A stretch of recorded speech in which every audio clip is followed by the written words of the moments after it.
وعلیکم ورحمۃ اللہ تعالی وبرکاتہ۔ وعلیکم السلام۔ الحمدللہ الحمدللہ رب العالمین والعاقبۃ للمتقین والصلاۃ علی رسولہ محمد وآلہ وصحبہ اجمعین، اما بعد فاعوذ باللہ من الشیطان الرجیم، بسم اللہ الرحمن الرحیم۔ الذین آمنوا وکانوا یتقون لہم البشریٰ فی الحیاۃ الدنیا وفی الآخرہ۔ صدق اللہ مولانا العظیم و صدق رسولہ النبی الکریم ونحن علی ذالک لمن الشاہدین والشاکرین والحمد للہ رب العالمین۔ آپریٹر ایک کو ہلکی کم ہی کر دیں، آواز صاف رکھیں۔ سب سے پہلے ساری جانوں کے جان جان جہان مرکز عقیدت مصطفیٰ جان رحمت کی بارگاہ میں ہدیتاً تحفتاً درود پاک کا نذرانہ پیش کریں، بابا سے بلند پڑھیں۔ اللہم صلی علی سیدنا شفیعنا مولانا محمد نحن عباد معدن الجود والکرم، بارک وسلم صلاۃ و سلام علیک یا رسول اللہ صلی اللہ یا نبی اللہ صلی اللہ تعالی علیہ وسلم۔ آپ حضرات اس وقت نورانی بزم میں بیٹھے ہیں، یہاں سے اسلام کی آئیڈیولوجی لوگوں کو سکھائی جاتی ہے، بے شک۔ اسلام اور دین اور شریعت سکھایا جاتا ہے۔ مومن کی شان تو یہ ہے کہ وہ منفرد ہوتے ہیں، کیونکہ اسلام نے ہر چیز کا مینرز ہم کو بتایا ہے۔ Taking, manners of taking, manners of understanding, manners of living, manners of sleeping, manners of wearing, یعنی اسلام نے ہر چیز کے آداب بتائے۔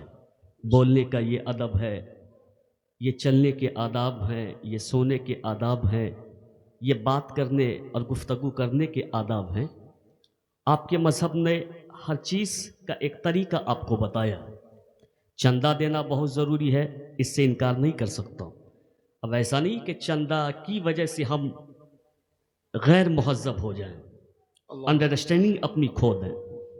یعنی کافر اور مومن میں فہم و فراست، دانش مندی اور تہذیب و تمدن سے فرق کیا جاتا ہے۔ ایمان تو اس کی بات سب سے بڑی دولت ہے ہی، لیکن کافر کا کوئی رہنما نہیں، کوئی اس کے لیے آئیڈیل نہیں، اس کا کوئی آدرش نہیں۔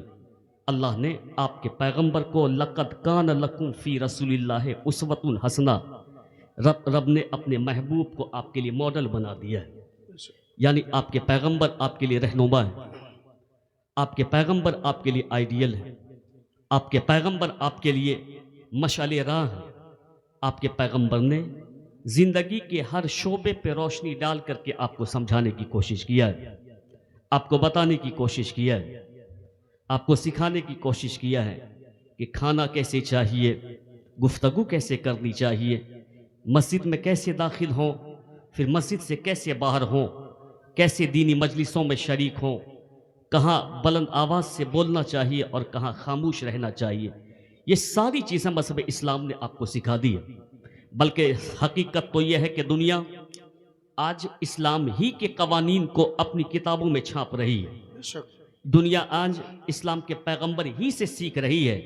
جاپان والوں نے اپنے گھر سے کچھ نہ سیکھا، انڈونیشیا والوں نے اپنے گھر سے کچھ نہ سیکھا، بلکہ اسلام نے جو اس کو سکھایا وہ انہی چیز کو سیکھیں۔ اس لیے آپ اپنے مذہب کو پڑھیے، اپنے مذہب کو سنیے، اس پہ عمل کیجئے، مومن بن کر کے زندگی گزاریے، کامیاب رہیے گا۔ دولت مند بن کر کے زندگی گزارنے والا کامیاب رہے یا نہ رہے، لیکن مومن بن کر کے جو زندگی گزارتا ہے وہ کامیاب رہتا ہے۔ چاہے جھوپڑی میں رہے، چاہے رکشہ چلاتا ہو، چاہے مزدوری کرتا ہو، لیکن اگر مومن بن کر کے زندگی گزار رہا ہے تو وہ کامیاب رہتا ہے۔ بے شک۔ آپ مدرسے کے صحن میں ہے اس وقت، دارالعلوم فیضان اعلیٰ حضرت، جی۔ اور لگا ہوا ہے بورڈ تحفظ مسلک اعلیٰ حضرت۔ دیکھیں کتنا خوبصورت نام ہے مدرسے کا، اور مدرسے کا مشن کتنا اچھا ہے۔ نام بھی اچھا ہے اور مشن بھی اچھا ہے۔ نام کیا ہے؟ دارالعلوم فیضان اعلیٰ حضرت۔ اعلیٰ حضرت کا فیض ہر طرف جاری و ساری رہے۔ اور مشن کیا ہے اس مدرسے کا؟ کیا ہے مشن؟ اس مدرسے کا ایم کیا ہے؟ اس مدرسے کا ایم یہ ہے کہ مسلک اعلیٰ حضرت کی حفاظت کی جائے، یعنی اس مسلک کی ترویج و اشاعت کی جائے، اس مسلک کو گھر گھر تک پہنچا دیا جائے، تو آپ کا مدرسہ مضبوط رہے گا تو مسلک اعلیٰ حضرت کی حفاظت ہوتی رہے بے گی، شک اس کی ترویج و اشاعت ہوتی رہے گی۔ اور یہ تو میں کہتا ہوں کہ یہ دارالعلوم ہی کا کمال ہے کہ آج 12 ربیع النور کو سارے نزدی وہابیوں کی آندھی کو توڑ کر کے ایک محبت کی ہوا چلتی ہے، ہر غلام پکار کر کے کہتا ہے کہ حشر تک ڈالیں گے ہم پیدائش مولا کی واہ دھوم، واہ واہ مثل فارس نجد کے قلعے گراتے جائیں گے۔ یہ مدرسے ہی کا تو فیض ہے جہاں سے تحفظ ناموس رسالت اور تحفظ مسلک اعلیٰ حضرت کے مشن کو فروغ دیا جاتا ہے۔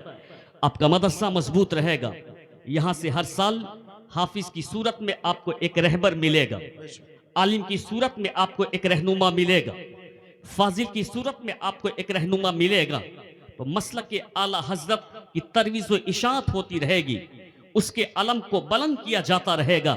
سرکار اعلیٰ حضرت نے کون سی فکر ہم کو عطا فرمائی ہے، کون سا ذہن ہم کو عطا فرمایا ہے، کس کی محبت ہمارے دلوں میں ڈالی ہے۔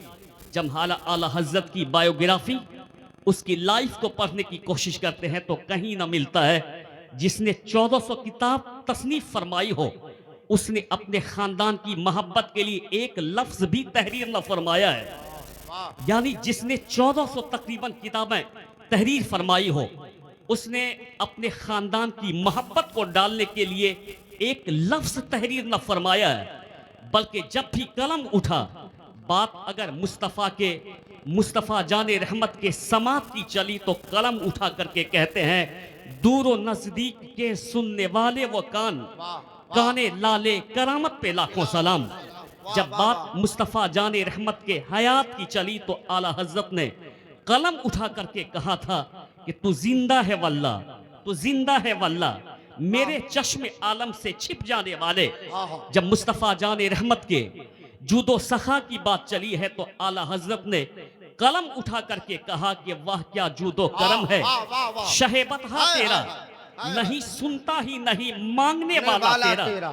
جب مصطفیٰ جان رحمت کے حسن کی بات چلی ہے تو میرے رضا نے قلم اٹھا کر کے کہا وہ کمال حسن حضور ہے کہ گمان نقص جہاں نہیں، یہی پھول خار سے دور ہے، یہی شمع ہے کہ دھواں نہیں۔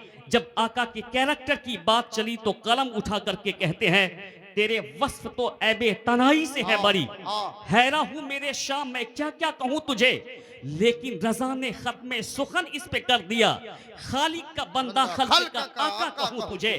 تو سرکار اعلیٰ حضرت نے اپنے باپ داداؤں کا قصیدہ نہ پڑھا ہے، سرکار اعلیٰ حضرت نے اپنے باپ داداؤں کی محبت میں قلم نہ چلایا ہے، اس نے مصطفیٰ کی محبت کا پیغام، ان کے صحابہ کی محبت کا پیغام، غوث اعظم کی محبت کا پیغام، دین کے شعار کی محبت کا پیغام۔ تو جو لوگ اپنے خاندان کے لیے جیتے رہے، آج اس کا کوئی نام لیوا نہیں ہے جو پٹھان بریلی کا اسلام اور بانی اسلام کے لیے جیتا رہا۔ آج پوری دنیا کہتی ہے وادی رضا کی کوہ ہمالا رضا کا ہے، جس سمت دیکھیے وہ علاقہ رضا کا۔ نعرہ تکبیر، سب ہاتھوں کو اٹھائیں، نعرہ تکبیر، نعرہ رسالت، مسلک اعلیٰ حضرت، فیضان اعلیٰ حضرت، تحفظ مسلک اعلیٰ حضرت کانفرنس، دارالعلوم فیضان اعلیٰ حضرت، جشن دستار بندی حضرت علامہ مفتی غلام غوث مرکزی۔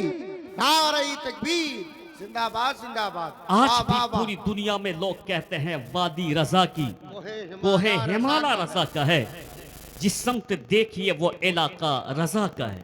یہ ایسے نہیں ملتا ہے جب فکر یہ کہتی رہتی ہے کہ انہیں جانا انہیں مانا، نہ رکھا غیر سے کام، للہ الحمد میں دنیا سے مسلمان گیا۔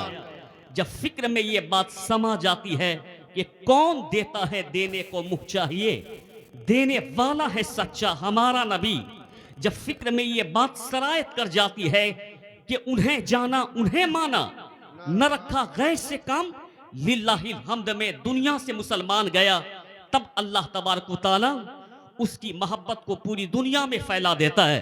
सरकार आला हजरत को जो मकबूलियत मिली है, आपका इल्म लाजवाब, आपका तकवा लाजवाब, आपका फतवा लाजवाब, लेकिन आला हजरत को जो ये एजाज और ये जो इज्जत मिली है वो मुस्तफ़ा जाने रहमत की मोहब्बत की वजह से मिली है। सरकार आला हजरत की मोहब्बत की धूम आज चारों तरफ है, क्योंकि आला हजरत ने मुस्तफ़ा जाने रहमत का खुतबा पढ़ा, और जो मुस्तफ़ा के लिए जीता रहता है, अल्लाह अपने महबूब के तोफैल उसके नाम को मिटने नहीं देता, बल्कि अल्लाह उसके नाम को बुलंद फरमाता है। हज़रत तौसीफ़ मिल्लत अल्लामा तौसीफ़ रज़ा खान इसी बगल में बांग्लादेश गए थे। वहाँ की ज़बानें प्योर बंगाली तो आप लोग भी बोलते हैं, लेकिन यहाँ उर्दू आप समझ लेते हैं, वहाँ लोग उर्दू नहीं समझते। लेकिन लोगों ने मोहब्बत में आपको बुलाया था। अच्छी गुफ्तगू होगी, थोड़ा कान लगा करके सुन लें। नात के साथ साथ मुस्तफ़ा की बात भी सुनना जरूरी है। तब्दीली लाने के लिए दीन की गुफ्तगू सुनना जरूरी है। आप कैसे जानिएगा कि नात का मकाम क्या है, उसका मनसब क्या है, उसके बाद बंदे को मिलता क्या है, और जो नात मुस्तफ़ा की मोहब्बत में खालिस्तन पढ़ता है उसको क्या इनाम मिलता है। आप जब तक ये न सुनेंगे तो कैसे आपको समझ में आएगा।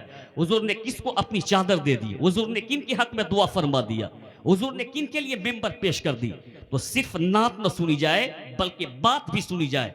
मसलक आला हजरत का ये मतलब नहीं है कि सिर्फ नियाज दी जाए, बल्कि मसलक आला हजरत का मतलब ये है कि नमाज भी पढ़ी जाएगी। पहले नमाज पढ़ी जाए, फिर गौसे आजम की नियाज दिलाई जाए। ये है आला हजरत का मसलक, ये है सरकार आला हजरत का पैगाम कि पहले नमाज की पाबंदी होगी, फिर बुजुर्गों के नाम पे फातिहा होगा, मुस्तफ़ा के नाम पे सलाम पढ़ा जाएगा। लोग मसलक के आला हजरत को समझते ही नहीं है। इसीलिए तो आज भी अमेरिका में जो लोग गुमराह हैं, उसने जब फतवा रज़विया का मुताला किया तो जहन साफ हो गया। कलमा पढ़ करके लोग मुसलमान हो रहे हैं, डॉक्टर कलमा पढ़ करके मुसलमान हो रहा है, इंजीनियर कलमा पढ़ करके मुसलमान हो रहा है। जब वो आला हजरत को करीब से जानता है, तब वो समझता है कि आला हजरत की जात का नाम है, आला हजरत किस आशिक सादिक को कहा जाता है। तो मैं ये कहना चाहता हूँ कि इसी बांग्लादेश में हजरत अल्लामा तौसीफ रजा खान गए, वहाँ लोग सिर्फ बांग्ला ही समझते हैं, हिंदी नहीं समझते, उर्दू नहीं समझते, लेकिन आला हजरत की मोहब्बत में खानदान आला हजरत के चश्मो चराग को बुला लिया और तौसीफ मिल्लत बैठ गए और उर्दू में खिताब करने लगे।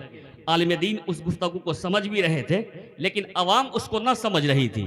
बीच बीच में खड़े होकर लोग नारा लगाते थे, यानी बस नारा लगाते। तो तौसीफ मिल्लत ने किसी आलिम से पूछा कि ये लोग मेरी गुफ्तगू को नहीं समझते, उसके बाद भी ये लोग बीच बीच में उठ करके नारा लगाते, इनसे पूछिए कि क्यों नारा लगाते। जब उन लोगों से पूछा गया तो कहा कि हम तौसीफ मिल्लत की गुफ्तगू तो नहीं समझते हैं, लेकिन जब जब वो आला हजरत का नाम लेते हैं तो हम मोहब्बत में नारा लगाया करते हैं। नारे तकबीर, सब शरीक हो जाए। नारे रिसालत, फैजाने आला हजरत, करामत आला हजरत, खानदाने आला हजरत, तहफ्फुज़े मसलके आला हजरत कॉन्फ्रेंस जिंदाबाद जिंदाबाद। लोगों ने कहा था कि हम तो तौसीफ मिल्लत की गुफ्तगू नहीं समझते, लेकिन जब जब वो आला हजरत का नाम लेते हैं तो हम उसी मोहब्बत में नारा लगाया करते हैं। जो मुस्तफ़ा की मोहब्बत लोगों की दिलों तक पहुंचाने की कोशिश करते हैं, अल्लाह उनकी मोहब्बत को लोगों के दिलों में डाल देता है। यानी जो नबी का गुलाम होता है वही अपने ज़माने का इमाम हो जाया करता है। तो सरकार आला हजरत ने जिंदगी भर तक मजहब व मिल्लत की खिदमत फरमाई है, उसके तहफ़्फ़ुज़ के लिए आपने किताबें लिखी है, और अल्हम्दुलिल्लाह इंशाअल्लाह ये मसलक सुबह क़यामत तक चलता रहेगा इंशाअल्लाह। और इस मसलक के खादिम सुबह क़यामत तक पैदा होते रहेंगे, चाहे वो दारुल उलूम फैज़ान आला हजरत हो, या दारुल उलूम फैज़ान मुफ्ती आज़म हो, या दारुल उलूम फैज़ान ताज शरिया हो। वहाँ का फारिकीन मसलक आला हजरत का तहफ़्फ़ुज़ करेगा, उसकी नश्र व इशाअत करेगा, घर घर तक मुस्तफ़ा की मोहब्बत और उनके प्यार को लोगों तक पहुंचाएगा। अगर कोई बातिल खड़ा होने की कोशिश करेगा तो कहेगा कि मिट गए, मिटते हैं, मिट जाएंगे आदा तेरे, न मिटा है न मिटेगा कभी चर्चा तेरा। और बबांगे तो हल कहेगा कि खाक हो जाएं अदू जलकर, मगर हम तो रजा दम में जब तक दम है जिक्र उनका सुनाते जाएंगे। यानी आला हजरत के पैगाम को आम करेगा, मुस्तफ़ा की मोहब्बत के पैगाम ان کی الفت کا پیغام، ان کی یعنی ان کی چاہت کا پیغام مصطفیٰ کے پیغام کو عام فرمائے گا۔ اس لیے میں کہنا چاہتا ہوں کہ یہ سرکار اعلیٰ حضرت کے مشن کو وہ یعنی زندگی بھر تک بڑھاتا رہے گا۔ میں یہ بتا دوں کہ اعلیٰ حضرت نے کون سی خدمت فرمائی، اعلیٰ حضرت نے کس طریقے سے اپنے غلاموں کو پیغام دیا۔ اعلیٰ حضرت جس وقت پیدا ہوئے، آپ نے جب تاریخوں کا مطالعہ کیا ہوگا تو سمجھ میں آیا ہوگا کہ اس وقت دنیا میں ہر طرف یعنی میں کہتا ہوں کہ اسلام مخالف آندھیاں چل رہی تھی۔ یہ نزدی وہابی، یہ سارے لوگ اسلام کے دشمن ہیں، یہ چکرالوی، یہ سارے لوگ اسلام کے دشمن ہیں۔ نہ کہا تھا اعلیٰ حضرت نے کہ تیرے کھائے تیرے غلاموں سے الجھے ہیں منکر عجب کھانے غرانے والے۔ میں نے اپنی کئی تقریروں میں ببانگ دوحل کہا تھا، یہ سعودیہ کے ریال پہ پلنے والا لال رومال مولوی اس سے بڑا حرام کوئی دنیا میں نہیں ہو سکتا ہے۔ آپ نے دیکھا ہوگا کہ اگر کوئی مکہ المکرمہ جاتا ہے، وہاں خانہ کعبہ کی عزت کرتا کیوں نہ کرے، وہ اللہ کا گھر ہے۔ حجر اسود کی عزت کرتا کیوں نہ کرے، جنتی پتھر ہے۔ اور کوئی عاشق رسول اگر مدینہ پاک جاتا ہے اور روضے نبی پہ حاضری دیتا ہے تو ظاہر سی بات ہے آدمی اپنے استاذ کی عزت کرتے ہیں۔ امام اعظم سے بڑا کون عالم ہو سکتا ہے؟ اتنے بڑے عالم جس کو مدون فقہ کہا جاتا ہے، جس نے فقہ کی تدوین فرمائی ہے، وہ ہے امام اعظم۔ لیکن جب آپ سوتے تھے بغداد میں تو اپنے پاؤں کو موڑ لیتے تھے۔ لوگوں نے پوچھا کہ حضور پاؤں کو جو موڑ ہی کے سوتے ہیں تو تکلیف نہیں ہوتی؟ فرماتے ہیں کہ نہیں، اس لیے کہ میں جہاں سوتا ہوں چاروں طرف میرے استاذ کا گھر پڑتا ہے، میں بے ادبی کی وجہ سے پاؤں نہیں پھیلانا چاہتا ہوں۔ جب استاذ کا یہ مقام ہے، یہ کون بتا رہا ہے؟ جس کو نزدی ملا وہابی چکرالوی جن کی کتابوں کو پڑھ کر کے آج مفتی بنتا ہے، وہ امام اعظم کا یہ ادب ہے استاذ کا۔ یہ تو نبیوں کے امام ہیں، رسولوں کے امام ہیں، یعنی یہ تو مصطفیٰ جان رحمت ہے، یعنی نبیوں اور رسولوں کے امام۔ آج بھی اگر کوئی مدینہ جاتا ہے، جانا ہی چاہیے، بلکہ ہم تو بزرگوں کے آستانے کا ادب کرتے ہیں۔ ہم پانڈوا شریف جائیں تو ہم کبھی پیٹ پیچھے نہیں کرتے۔ ارے پیٹ پیچھے کرنا تو یہ مردودوں کا کام ہے، یعنی میں کہتا ہوں کہ ایک مومن کا کام نہیں ہے۔ ہم جب بھی جاتے تو الٹے قدم لوٹ کر کے آتے ہیں، آستانے کی عزت کرتے ہیں۔ اب کوئی مدینہ جاتا ہے تو وہاں جانے کے بعد جب کوئی روض رسول سے لوٹتا ہے، ظاہر سی بات ہے کہ عاشق رسول ہے، روض رسول سے جب لوٹے گا تو پیٹ پیچھے نہیں کر سکتا ہے، ادب کے مارے وہ الٹے قدم لوٹتا ہے۔ لوٹنے کے بعد جیسے ہی آتا وہاں لال رومال مولوی ان کے ہاتھ کو پکڑ کر کے کہتا کہ تم یہ بتاؤ کہ تم جو روضے نبی پہ داخل ہوئے، ذرا غور سے سنیے، بہت عام بات بتا رہا ہوں، تم جو روضے نبی پہ داخل ہوئے اور وہاں سے تم الٹے قدم لوٹ کر کے آتے ہو، تم یہ بتاؤ کہ یہ کس کتاب میں لکھا ہوا کہ الٹے قدم لوٹ کر کے آنا چاہیے؟ یہ حوالہ کہاں ہے؟ تم مجھ کو دے دو۔ میں ان لال رومال مولوی مظفر سے کہنا چاہتا ہوں کہ تم کو شرم نہ آئی؟ ابھی یعنی کافی ٹرمپ آیا تھا ریاض میں، جس نے کتنے مسلمانوں کا خون کیا ہے۔ کافی ٹرمپ ریاض میں آیا تھا، سعودی عرب کی راجدھانی ریاض میں ٹرمپ آیا تھا، جس نے فلسطین کے مظلوم لوگوں کا خون بہایا ہے۔ یعنی یہ عیسائی جو کہ خنزیر کا گوشت کھاتے ہیں، جب یہ ریاض میں آیا تھا تو نیٹ کے ذریعے آپ سب لوگوں نے دیکھا ہوگا، یہی لال رومال مولوی ٹرمپ کے سامنے میں جاتا تھا ہاتھ باندھ کر کے اور ان کو سیلوٹ کرتا تھا، اور جب ٹرمپ کے پاس سے لوٹتا تھا تو الٹے قدم لوٹتا تھا۔ تو میں ان لال رومال مولوی سے پوچھنا چاہتا ہوں کہ ایک عاشق رسول کو روضے نبی سے الٹے قدم لوٹنے پر تم نے حوالہ مانگا تھا، تو ٹرمپ کے پاس سے الٹے قدم لوٹنے پر یہ حوالہ کہاں ہے؟ تو ہم کو دکھا دو، یہ حوالہ کس کتاب میں لکھا ہوا تم ہم کو دکھا دو۔ اس لیے سنیوں میں کہنا چاہتا ہوں ان لال رومالیوں کو اب حوالے کی ضرورت نہیں، سنیوں کے جوتے کی ضرورت ہے۔ ہم تم کو حوالہ نہیں دیں گے، ہم تم کو اب جوتا دیں گے۔ ثابت ہو گیا کہ تم نزدی ملا وہابی ٹرمپ کے غلام ہو۔ ہم اعلیٰ حضرت کی زبانی کہتے ہیں، انہیں جانا انہیں مانا، نہ رکھا غیر سے کام، للہ الحمد میں دنیا سے مسلمان گیا۔ ماشاءاللہ، کھڑے ہو کے نعرہ لگا، اللہ اکبر، اللہ اکبر، یا رسول اللہ، یا رسول اللہ، زندہ آباد، زندہ آباد، زندہ باد، زندہ آباد، زندہ آباد، زندہ آباد، مرکز زندہ آباد، اللہ اب یہ بتائیں کہ ایک کافر ट्रंप के पास से मौलवी रियाज में लौट रहा है। आज तो नेट का ज़माना है, बताने की ज़रूरत नहीं, सबके पास मोबाइल है, सब लोगों ने बताया।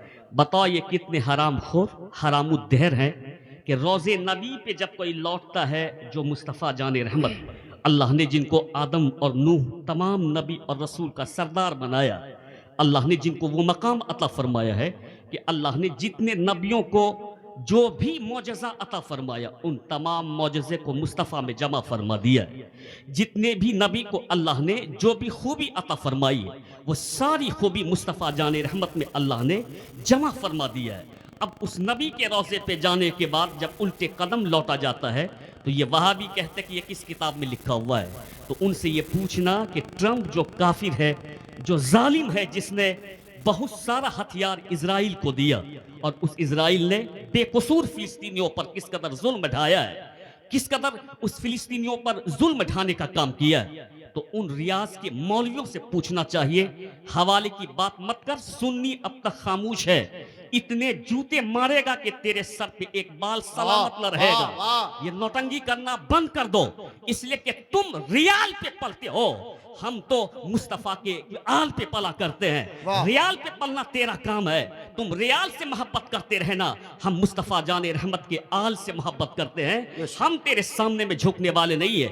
इसलिए मैं कहना चाहता हूँ कि सरकार आला हज़रत ने इसी मोहब्बत को आपके दिलों में रासिक करने का काम किया। मुस्तफ़ा की मोहब्बत को आपके दिलों में डाला, शरीयत की मोहब्बत को आपके दिलों में डाला, और यानी इस्लाम का पैगाम आपके दिलों में डाला, कुरान का पैगाम आपके दिलों में डाला। सरकार आला हज़रत ने 1400 किताबें लिखी है। इसमें आला हज़रत ने 2 तरह की किताबें लिखी है। एक किताब आला हज़रत ने कलम से तहरीर फरमाई है, और एक किताब आला हज़रत ने नज़रों से तहरीर फरमाई है। मसलक के आला हज़रत का तहफ़्फ़ुज़ होता रहेगा, क्यों कि आला हज़रत ने वो इंतज़ाम फरमा दिया है, मुस्तफ़ा की अता से, गौसे आज़म की दुआओं से वो इंतज़ाम फरमा दिया कि आला हज़रत ने 2 तरह की किताबें लिखी है। एक किताब आपने कलम से लिखी है, एक किताब आपने नज़रों से लिखी है। सरकार आला हज़रत ने कलम से जो किताब लिखी है, उसी को कंजुल ईमान कहा जाता है। सरकार आला हज़रत ने कलम से जो किताब लिखी है, उसी को फतवा रज़विया कहा जाता है। सरकार आला हज़रत ने कलम से जो किताब लिखी है, उसी को अल्फाजुल मुबीन कहा जाता है। सरकार आला हज़रत ने कलम से जो किताबें लिखी है, मैं कहना चाहता कि उसी किताब को यानी फतवा रज़विया कहा जाता है। तो सरकार आला हज़रत ने कलम से किताब लिख करके यानी 1400 किताब लिख करके दिया है। ये तो कलम से लिखी हुई किताब है, जो किताब आज भी यानी मसलक व मज़हब की खिदमत कर रही है। और सरकार आला हज़रत ने नज़रों से भी किताबें लिखी हैं, उस किताब का कोई जवाब नहीं है। सरकार आला हज़रत ने जो नज़र से किताब लिखी है, उसी किताब को हुज्जतुल इस्लाम कहा जाता है, उसी किताब को मुजाहिदी मिल्लत कहा जाता है, उसी किताब को बुरहाने मिल्लत कहा जाता है, उसी किताब को मुफ्ती आज़म कहा जाता है, उसी किताब को हाफिज़े मिल्लत कहा जाता है। तो आला हज़रत के कलम से लिखी हुई किताब का भी कोई जवाब नहीं, और नज़रों से लिखी हुई किताब का भी कोई जवाब नहीं। ये किताबें जब तक है, तब तक मसलक के आला हज़रत का तहफ़्फ़ुज़ होता रहेगा, मुस्तफ़ा जाने रहमत की अज़मत बुलंद होती रहेगी। 12वीं शरीफ जब जब आएगा, तो हम पुकार करके कहेंगे, ज़मीनो ज़मा तुम्हारे लिए, मकीनो मका तुम्हारे लिए, चुनीनो चुना तुम्हारे लिए, देहन में है ज़बा तुम्हारे लिए, बदन में है जान तुम्हारे लिए।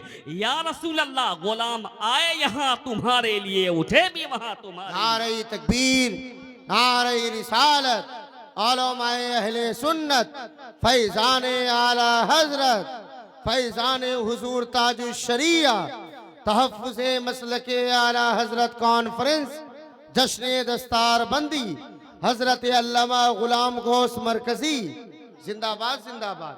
वाह वाह वाह। मैं ये कहना चाहता हूँ कि सरकार आला हज़रत के मसलक का तहफ़्फ़ुज़ होता रहेगा, और उनके मसलक की तरवीज़ व इशाअत होती रहेगी। जब तक ये सिपाही मौजूद रहेंगे, जब तक ये सिपाही दारुल उलूम से निकलते रहेंगे, तब तक मसलक आला हज़रत की खिदमत होती रहेगी। सरकार आला हज़रत ने खुद अपनी ज़मीन पर जामिया रज़विया मंज़र इस्लाम कायम फरमाया दीन की खिदमत के लिए। आप बहुत बड़े ज़मींदार के बेटे थे। बेदाऊं शरीफ में 400 बीघा ज़मीन आपके बाप दादाओं के नाम था। क्यों कि आपके बाप दादा یا باپ دادا جس وقت مسلمانوں کی گورنمنٹ تھی اس وقت بڑے عہدے پر تھے، بڑے عہدے پہ فائز تھے. 400 بیگھا زمین آپ کے آبا و اجداد کے پاس تھا. بیداؤں شریف میں آپ کے باپ داداؤں نے کہا تھا وہاں کے غریبوں کو بلا کر کے، وہاں کے مسکینوں کو بلا کر کے. سارے لوگ کھڑے ہو جائیں. حضرت نعرہ تکبیر، نعرہ رسالت، علماء اہل سنت، خطیب الہند حضرت علامہ مفتی ڈاکٹر شہریار رضا صاحب قبلہ، نعرہ تکبیر، نعرہ رسالت. ماشاءاللہ اس وقت ملک ہندوستان کی وہ عظیم خطیب جن کی تقریر کو سن کر پورا ملک استفادہ حاصل کرتا، فائدہ اٹھاتا ہے، جن کی تقریر کو سن کر بہت سارے لوگ وائز بن چکے ہیں. خطیب برقبار، خطیب الہند، مصلح قوم و ملت، زیغم رضویت حضرت علامہ الشاہ مفتی شہریار رضا صاحب قبلہ کی آمد ہو رہی ہے. استقبال کر لیں. نعرہ تکبیر. ارے بہت خوش نصیب ہے، حضرت ابھی بیمار تھے، ریکور ہو کے سب سے پہلے آپ کی کانفرنس میں آئے. سبحان اللہ. نعرہ تکبیر، نعرہ رسالت، علماء اہل سنت حضرت علامہ مفتی شہریار رضا صاحب قبلہ. نعرہ تکبیر، نعرہ رسالت. بیٹھ جائیں آپ لوگ، تشریف رکھیں. واقعی میں یہ آپ سے حضرت کو محبت ہے کہ بیمار پڑنے کے بعد یہ پہلا پروگرام ہے جس میں حضرت نے شرکت فرمائی. آپ کے دعوت محبت پہ حاضر آئے ہیں. اللہ تبارک و تعالی دعا فرمائے کہ حضرت کو صحت و تندرستی عطا فرمائے. اپنے اس پورے زون کے لیے، صرف سیمانچل نہیں، یہ پورے زون کے لیے میں کہتا ہوں کہ پراؤڈ کی بات ہے کہ ان کی گفتگو ہندوستان کے ہر ضلع میں سنی جاتی ہے. بے شک. بڑے بڑے شہروں میں بڑے بڑے لوگ سنتے ہیں، چاہے حیدرآباد ہو، چنئی ہو، میں کہتا ہوں کہ بنگلور ہو، بڑے بڑے شہروں میں بڑے لوگ ان کی گفتگو کو سنتے ہیں، اس سے فائدہ حاصل کرتے ہیں. پڑھے لکھے لوگ، ڈاکٹر کلاس کے لوگ، انجینئر قسم کے لوگ، پرشاسن کے لوگ سنتے ہیں. اور ہمارا خطیب وہاں جا کر کے اپنے علاقے کا نام روشن کرتا ہے. بریلی شریف جو کہ مرکز اہل سنت کا اسٹیج ہے، جہاں پوری دنیا سے لوگ آتے ہیں، وہاں لوگوں کو 5 منٹ 4 منٹ وقت ملتا ہے. میں نے اپنی آنکھوں سے دیکھا ہے کہ 3 مرتبہ حضرت نے 40 منٹ تک خطاب فرمایا. سبحان اللہ، سبحان 3 اللہ. مرتبہ میں نے خود اپنی آنکھوں سے دیکھا کہ حضرت نے 40 منٹ تک خطاب فرمایا ہے. تو یہ ہمارے لیے اور آپ کے لیے، سب کے لیے، اس پورے علاقے کے لیے فخر کی بات ہے کہ حضرت کی تقریریں ہوتی ہے. انڈیا میں بھی، پاکستان میں بھی حضرت نے گفتگو فرمائی، نیپال میں بھی گفتگو ہوتی رہتی ہے، دبئی وغیرہ میں بھی حضرت نے تقریر فرمائی ہے. سب لوگ حضرت کے حق میں دعا فرمائے کہ اللہ صحت و تندرستی عطا فرمائے آمین اور لمبی عمر عطا فرمائے، آمین. اور آپ کے ہاتھوں سے مسلک اعلیٰ حضرت کی خدمت ہوتے رہے آپ کی ذات سے، اور مسلک اعلیٰ حضرت کی ترویج و اشاعت آپ کی ذات سے ہوتی رہے. یہ ہم لوگ دعا کرتے ہیں. حضرت آ گئے، ابھی ان کا آ ہی جانا آپ کے لیے کافی ہے. بے شک. یہ آپ سے محبت ہے، یہ پہلا پروگرام ہے، تشریف لائے ہیں. میں یہ بتا رہا تھا کہ سرکار اعلیٰ حضرت نے اپنی زمین پر مدرسہ قائم فرمایا، منظر اسلام قائم فرمایا. آپ بہت بڑے زمیندار کے بیٹے تھے، کیونکہ آپ کے باپ داداؤں کو شیش محل ملا تھا. جب آپ تاریخوں کا مطالعہ کریں گے، بیدائیوں شہر میں اعلیٰ حضرت کے باپ داداؤں کو 400 بیگھا زمین تھی. اس وقت آپ کے آبا اجداد نے وہاں کے غریبوں کو بلا کر کے کہا تھا، آج کل ہم لوگ ایک ڈسمل زمین کے لیے لڑتے ہیں، وہ بھی دوسروں سے نہیں لڑتے ہیں بلکہ اپنے بھائیوں سے لڑتے ہیں، اور اس قدر لڑتے ہیں کہ ان کو مارنے پہ آمادہ ہو جاتے. کیوں؟ جب بندہ صرف دنیا ہی کو سب کچھ سمجھتا ہے تو ایک ڈسمل کے لیے لڑتا رہتا ہے، لیکن جب بندے کی نظر میں آخرت آ جائے، مصطفیٰ کی محبت آ جائے، اور پھر ان کے بعد اللہ کی محبت آ جائے، تو وہ ایک ڈسمل کے لیے کبھی نہیں مرتا ہے، بلکہ وہ یوں کہتا ہے کہ میرے کریم سے گر قطرہ کسی نے مانگا، دریا بہا دیے ہیں، دربے بہا دیے ہیں.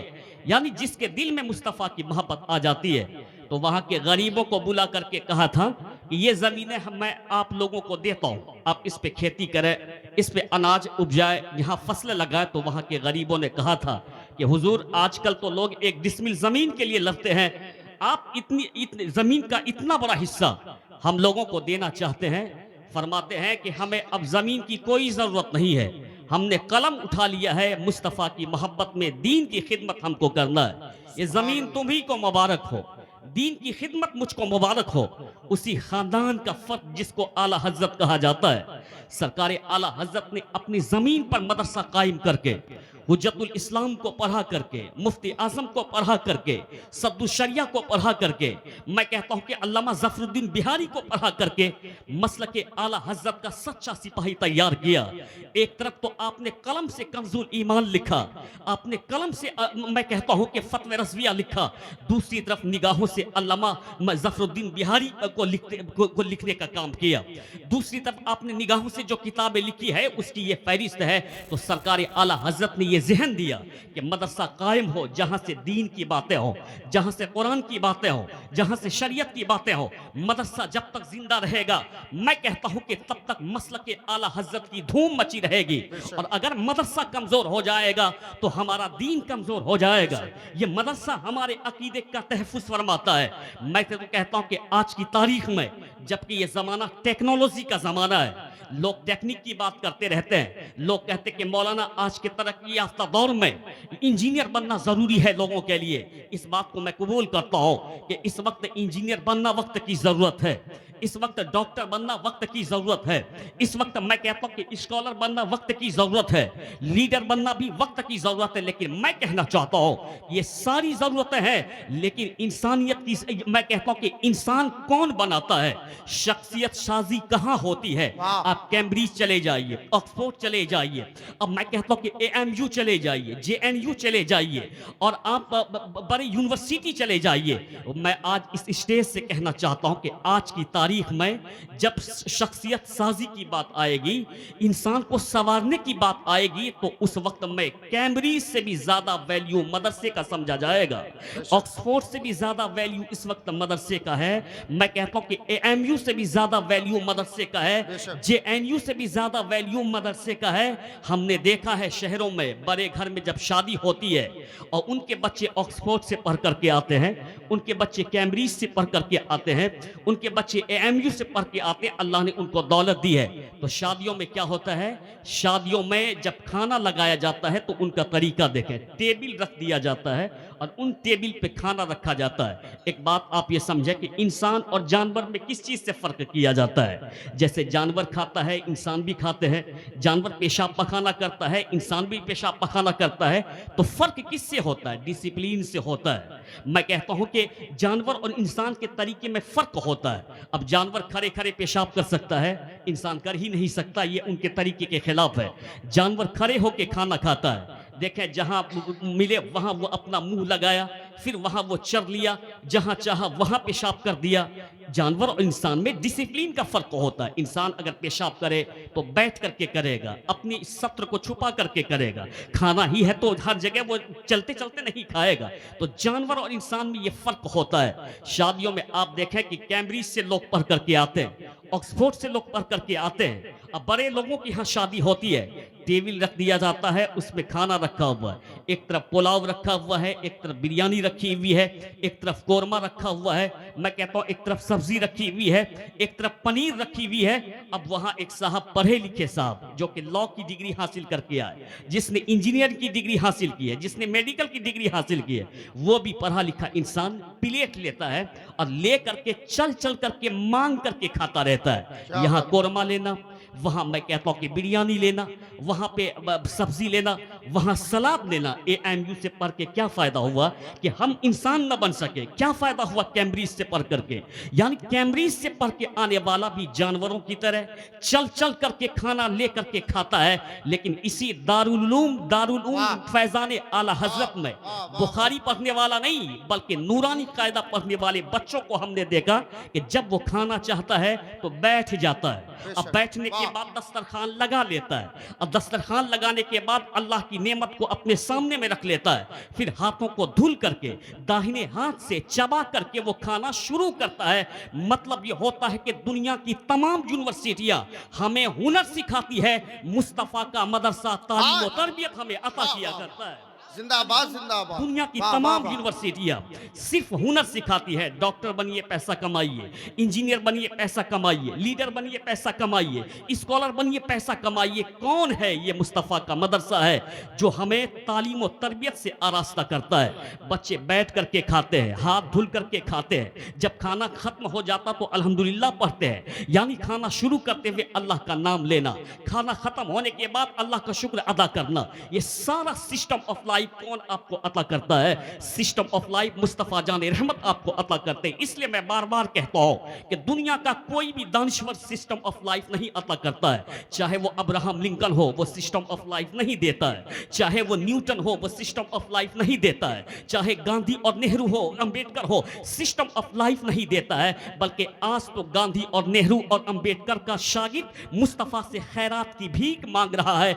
ठीक किसी ने बहुत पहले कहा था, ज़हन इंसान को बेदार तो होने दे, हर कौम पुकारेगी हमारे है रसूल। तो सिस्टम ऑफ लाइफ सिर्फ इस्लाम के पैगंबर अता करते हैं। कितना अच्छा सिस्टम हुजूर ने दिया कि रास्ते पे चलो तो कैसे चलो, रास्ते के तकलीफों को दूर करो। हुजूर फरमाते हैं कि रास्ते में अगर कांटा देखो, पत्थर देखो तो उसको हटा दो। हदीस में आया है, सरकार फरमाते हैं कि जो रास्ते से कांटे को हटाता है, जो रास्ते से पत्थर को हटाता है, अल्लाह उसको सदका करने का सवाब अता फरमाता है। और सदका के बारे में आया, हुजूर फरमाते हैं अस्सदका तो तुतफी गज़ब रब्बी, सदका अल्लाह के गज़ब को टाल देता है, यानी सदका का सवाब अल्लाह आपको अता फरमाता है। रास्ते से कांटे को हटाना, रास्ते से पत्थर को हटाना। और मैं तो कहता हूं कि यहाँ के जवानों से कि 1 महीने तक आप अपने पैगंबर की इस हदीस पे अमल कीजिए। रास्ते में कांटे देखिए तो उनको हटा दीजिए, रास्ते में पत्थर देखिए तो उनको हटा दीजिए। आजकल के लोफरों को मैं कहना चाहता हूं जो मदरसे पे अंगुश नुमाई करता है कि मदरसा कौन सी तालीम देता है, आओ मदरसा यही तालीम देता है कि राहों के कांटे को हटाया जाए, रास्ते के पत्थर को हटाया जाए। यही तालीम मदरसा देता है जो यूनिवर्सिटियां नहीं दे पाती है। ये तो तासुब का चश्मा तुमने लगा रखा है, इसीलिए तुमको मदरसा समझ में नहीं आता है। इसलिए कहता हूं कि समाज में अगर अच्छा इंसान चाहिए तो यूनिवर्सिटी के डेवलप करने की जरूरत नहीं है, मुस्तफ़ा का मदरसा डेवलप करे। ईमानदार लोगों की तादाद चाहिए तो मैं कहता हूं कि कॉलेज के डेवलप करने की जरूरत नहीं, मुस्तफ़ा के मदरसे को डेवलप करना जरूरी है। अगर आज भी यहाँ के जवान हुजूर की इस हदीस पर अमल करें कि हम कांटा देखें तो उनको हटा दें, हम पत्थर देखें तो उनको हटा दें। 1 महीने तक इस हदीस पे अमल होता रहा तो 1 महीने के बाद आपकी किसी गली से गैर मुस्लिम गुजरेगा और रात में उनके पांव में चोट लगेगी तो बरजस्ता वो ये कहेगा, लगता नहीं कि कोई मुसलमान इस रास्ते से गुजरा है। अगर मुसलमान गुजरा होता तो इस रास्ते में ना पत्थर होता ना कांटा होता। ये इस्लाम अभी लोगों को सिखाता है, यही मदरसे की तालीम है। तुम मदरसे पे अंगुश नुमाई करते कि मदरसा क्या सिखाता है।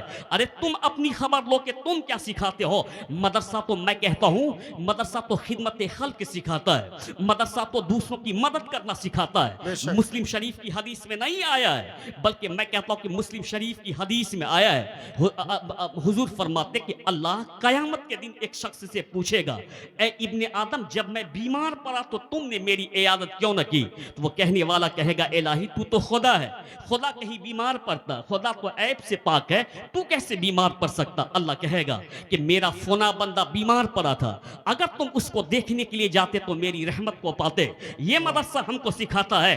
कहेगा कि ए इब्ने आदम जब मुझको प्यास लगी तो तुमने मुझको नहीं दिखाया। मैं एक अच्छी बात आपको सुना दूं ताकि और आपके जहन में आ जाए और जल्दी से अपनी तकरीर में पूरी कर लूं। जिस तरीके से मुसलमानों ने हिंदुस्तान में 1000 साल तक हुकूमत की थी, ठीक इसी तरीके से मुसलमानों ने स्पेन में 900 साल तक हुकूमत की।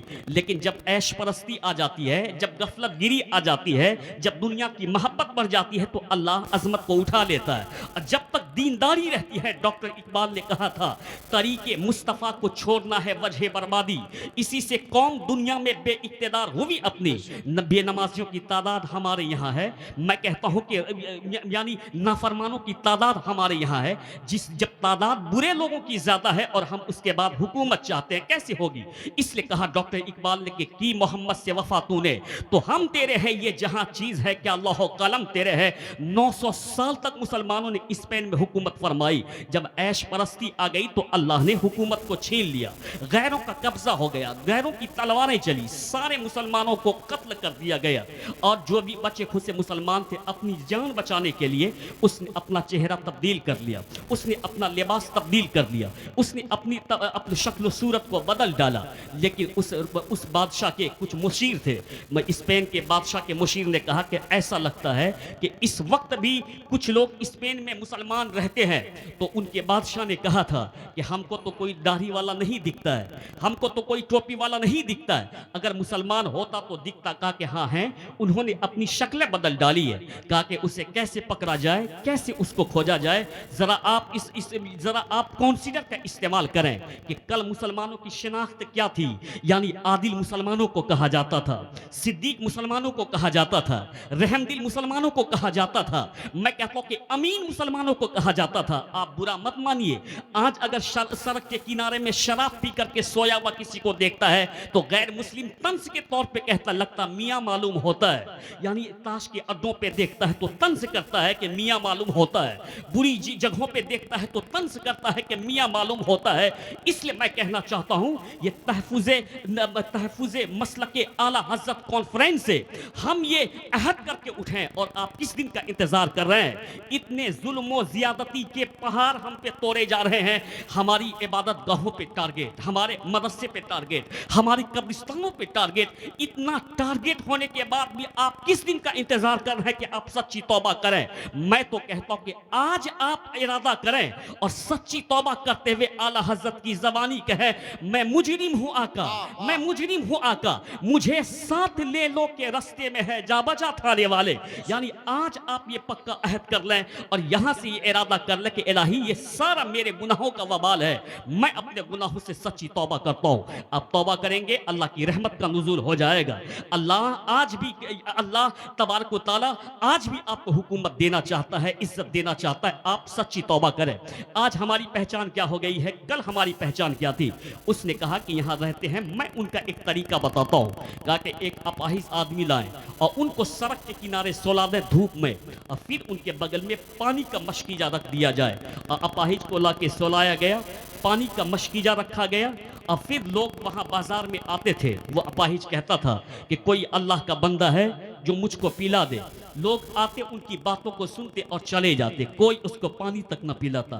शाम के वक्त में एक साहब आए, जब उसने कहा कि कोई अल्लाह का बंदा है मुझको पानी पिला दे, जब वो साहब आए तो उसने चारों तरफ नजर दौड़ाई, कोई मुझको देख तो नहीं रहा है, कोई किसी तरफ तो है नहीं। वो आए, आने के बाद देखा कोई नहीं है, आगे बढ़ा, पानी की मशकीजे से पानी लिया और फिर उनके बाद उसको पिलाना शुरू कर दिया। जो दिन भर धूप में एक माजूर आदमी वहां पड़ा हुआ था, पानी पिलाना शुरू कर दिया। वो पी करके दुआएं देने लगा कि किसी ने दिन भर मुझको पानी न पिलाया, ए भले इंसान तुमने मुझको पानी पिलाया है। जैसे ही पानी पिलाना था कि बादशाह और राजा के कारिंदे हर तरफ थे, उनके जासूस थे, उनके मुशीर थे, वो सारे लोग चारों तरफ से आए और उनको आके पकड़ लिया। कहा कि तुम मुसलमान हो। उसने अपनी जान बचाने के लिए कहा था कि मैं मुसलमान नहीं हूं।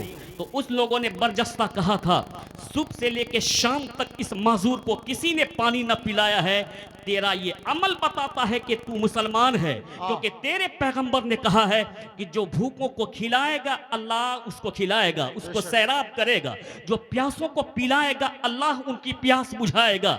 इसलिए मुस्लिम शरीफ की हदीस में आया है, अल्लाह पूछेगा कि जब मैं प्यासा था तो तुमने मुझको न पिलाया। कहने वाला कहेगा कि इलाही के तू तो रब है, खाना पीना तो बंदे का काम है। तू इससे पा के कहेगा कि मेरे फला बंदे प्यासे थे, तुम उनको पिलाते तो मेरी रहमत को पाते। मतलब यह है कि आप अगर भूखों को खिलाएंगे अल्लाह की रहमत को पाएंगे, प्यासे को पिलाएंगे तो अल्लाह की रहमत को पाएंगे, मजबूरों की मदद करेंगे तो अल्लाह की रहमत को पाएंगे। यानी मैं कहता हूं कि जरूरतमंदों की जरूरत पूरी करेंगे तो अल्लाह की रहमत को पाएंगे। यही हमारा मदरसा हमको सिखाता है कि प्यासे को पिलाया जाए, भूखे को खिलाया जाए, मजबूरों की मदद की जाए। इसलिए कहना चाहता हूं कि मानवता की हिफाजत के लिए, ह्यूमैनिटी के तहफ़्फ़ुज़ के लिए सबसे ज्यादा ज़्यादा अगर ज़रूरी है तो मुस्तफ़ा के मदरसे का की हिफाजत होना ज़रूरी है।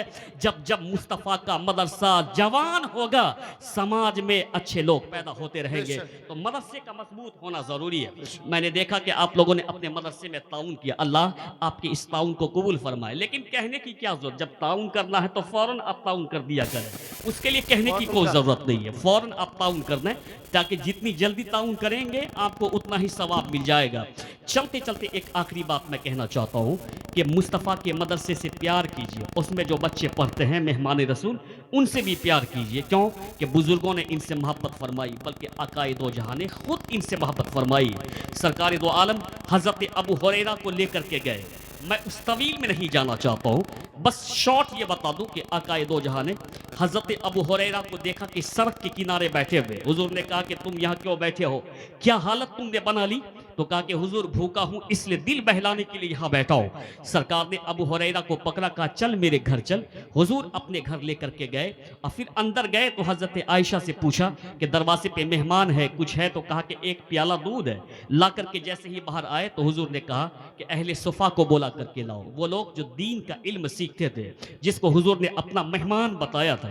सरकार ने उन लोगों को बुलाया और कहा कि अबू हुरैरा इन लोगों को पिलाना शुरू करो। हज़रत अबू हुरैरा पहले से भूखे थे, सोच ये रहे थे कि मुझको दूध का प्याला मिले, लेकिन हुजूर ने यह कहा कि तुम इन मेहमानों को, मेरे मेहमानों को, जो कुरान सीखते हैं, जो इस्लाम सीखते हैं, जो दीन सीखते हैं, मेरे इन मेहमानों को पिलाना शुरू करो। मतलब ये होता है कि जो दीन का इल्म सीखता है वो मुस्तफ़ा का मेहमान होता है, जो शरीयत का इल्म सीखता है वो मुस्तफ़ा का मेहमान होता है। यानी जो या मदरसे में रह करके दीनियात का इल्म सीखता है वो मुस्तफ़ा जाने रहमत का मेहमान होता है। तो उस मेहमान से प्यार करना चाहिए। और एक बात मैं आपको कहूँ कि हर आदमी को अपना मेहमान प्यारा होता है, सबको अपना मेहमान प्यारा होता है। अगर मैं आपके इस गांव में रुक जाऊं और मुझको ये नाजिम साहब रोक ले, कहे कि मौलाना बहुत दिनों के बाद आए, आज मेरे यहाँ रुक जाओ, अब मैं रुक जाऊं, बाद फजर में इनसे कहूं कि मैं जाता हूं, जरा तफरी करके आता हूं, घूम के आता हूं आपके पास, और हम गए तफरी करने के लिए, तो जैसे ही चाय की दुकान के करीब गए तो दो चार लोगों ने रुक करके मुझको सलाम किया और कहा कि मौलाना नए मालूम होते हो, आज तक मैंने तुझको इस गांव में देखा ही नहीं। तो मैंने कहा कि मैं फलां साहब का मेहमान हूँ, नया ही हूँ। तो उन्होंने मेरे हाथ पकड़ लिए और कहा कि वो उससे तो मेरा बड़ा गहरा ताल्लुक है, यानी बड़ा मजबूत ताल्लुक है। अब ये बताओ कि आपका ताल्लुक आपके नबी से है कि नहीं, बल्कि दिलो जान से ज्यादा आपका ताल्लुक आपके नबी से है। यानी सारी दुनिया से, सारे लोगों से, माल दौलत औलाद माँ बाप, सबसे ज्यादा आपका ताल्लुक आपके नबी से। यही ईमान का तकाजा है, इसी पे ईमान मुकम्मल होता है। अब ये बताए कि इन्होंने मेरा हाथ पकड़ा और कहा कि मेरा तो बड़ा गहरा ताल्लुक है, और उन नकीब साहब से, आप उनके मेहमान तो मेरे मेहमान। मेरा हाथ पकड़ा और घर लेके गए। इन्होंने वहाँ मेरे लिए दस्तरखान बिछा डाला और फिर उन पर इन्होंने यानी पानी रखा, चाय रखी, बिस्किट रखा, नाश्ता रखा। ये मैं आसान लफ्जों में आपको समझाना चाहता हूँ। वहाँ जो भी नेमतें थी अल्लाह की, इन्होंने रख डाला। किसी ने आके कहा कि आपके मेहमान की बड़ी खातिर तवाज़ो हो रही है, फना साहब ने आपके मेहमान के लिए दस्तरखान लगा दिया है, उन पे अल्लाह की नेमत को रख दिया, उनके लिए चाय रख दी है, उनके लिए नाश्ता रख दिया है, उनके लिए खाना रख दिया है। जैसे ही ये खबर इनको पहुंची तो इनके दिल से दुआ निकलती है, आज भी अगर कोई सेठ अपने घर पर दस्तरखान बिछा डाले और फिर उन पे पानी रख दे, फिर उन पे चाय रख दे, फिर उन पे खाना रख दे और कहे कि मैं मेहमान रसूल को दावत देता हूं, तो जैसे इनके मेहमान की यानी मेहमान नवाजी पर इनको खुशी होती है, तो मदरसे के बच्चे की मेहमान नवाजी पे मुस्तफ़ा जाने रहमत को खुशी होती है। यानी हर आदमी को अपना मेहमान महबूब हुआ करता है। तो याद रखो, गोवाल पोखर के लोगों के साल में एक दिन तो ऐसा बनाओ कि दस्तरखान मुस्तफ़ा के मेहमान के लिए बिछाया करो और उनको बुलाया करो और उनको खिलाया करो। तो जिसका जो मेहमान होता है उनका प्यारा हुआ करता है। तो एक दिन साल में मुस्तफ़ा के मेहमान के लिए बिछाइए। शायद के वक्त ज़्यादा हो रहा है, हज़रत को ज़्यादा देर बैठाना भी मुनासिब नहीं है, बीमार है। इसलिए चलते चलते मैं कहना चाहता हूँ कि मुस्लिम शरीफ की हदीस में आया है, हुजूर फरमाते हैं कि भूखे को खिलाइए, नंगे को पहनाइए, मजबूरों की मदद कीजिए। जब आप ये करेंगे तो अल्लाह की रहमत पाएंगे। सारे लोग बैठे रहें, हज़रत आ गए, यही काफ़ी है हमारे लिए। اور پھر ابھی آپ دستار بندی کا حسین منظر ملاحظہ کریں گے. اپنی جگہ بیٹھے رہیں. السلام علیکم رحمۃ اللہ تعالیٰ.